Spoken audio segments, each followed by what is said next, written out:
Mastering phrasal verbs. The power of get over. Hello there. Welcome back to our series on mastering phrasal verbs.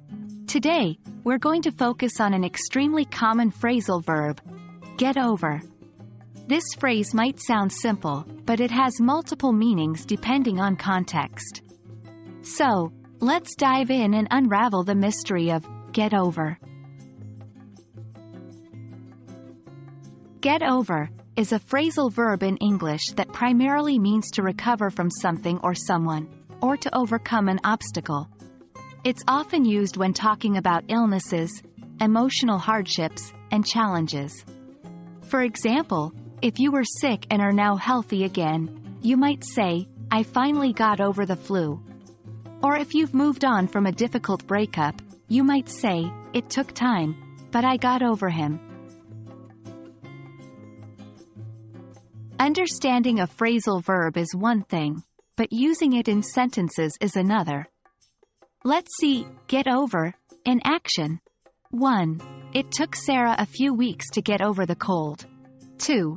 Mike needs to get over his fear of public speaking. 3. Can you get over the fact that I was late once? In these examples, you can see the versatility of get over.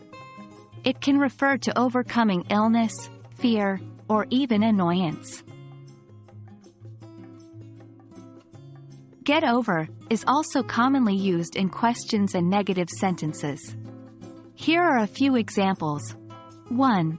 Have you managed to get over your jet lag yet? 2. She hasn't been able to get over her ex-boyfriend. 3. Why can't you get over the fact that he beat you in the game?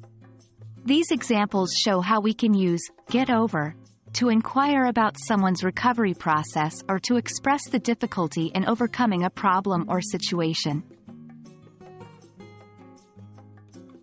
And that's it for today's video on the phrasal verb, get over. I hope you now feel more confident in understanding and using this phrase in your everyday conversations. Remember, like any new language skill, the key to mastering phrasal verbs is practice, practice, practice. Until next time, happy learning!